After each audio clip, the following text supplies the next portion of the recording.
नमस्कार मेरे विद्यार्थियों, आपकी मंगल कामना के साथ और मैं आपकी अध्यापिका आपका ई कक्षा में हार्दिक स्वागत करती हूँ।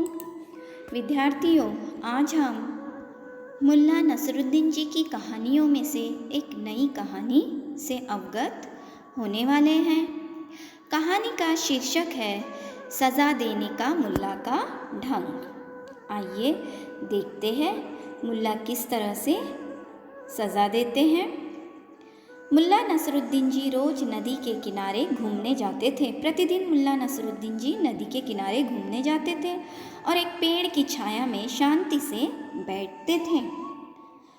किंतु वहाँ एक गुंडा मुल्ला को रोज़ परेशान तंग करता था।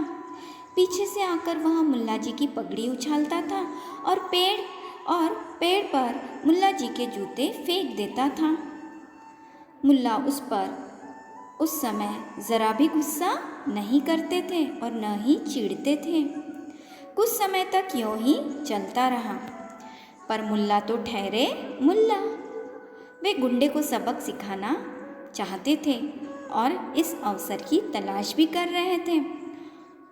इस तरह कुछ दिन बीत गए। इस बीच मुल्ला को एक तरकीब सूझी। वे गांव के एक सिपाही से मिलते हैं और मुल्ला जी उस सिपाही के कान में कुछ बात कहते हैं। अब क्या होता है, दूसरे दिन नदी के किनारे जिस पेड़ के नीचे मुल्ला जी बैठते थे, ठीक उसी पेड़ के नीचे उसी जगह सिपाही आकर बैठ गया। जिस तरह से मुल्ला जी बैठते थे उसी अदा में आकर बैठ गया।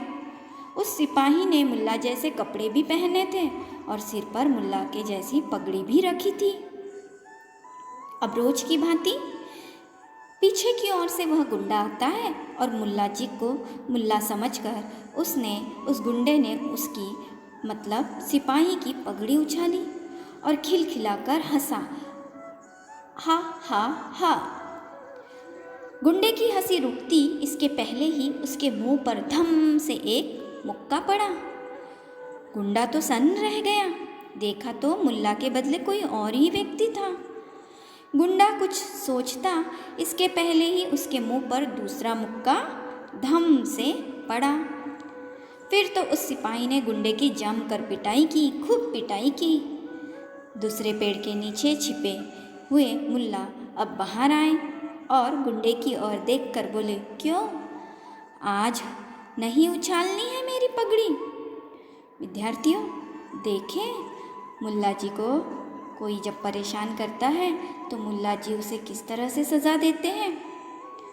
तो इस कहानी से हमें यही सीख मिलती है कि हमें किसी भी व्यक्ति, जीव, जंतु या प्राणी को तंग या परेशान नहीं करना चाहिए। अच्छा विद्यार्थियों, यह कहानी यही समाप्त होती है।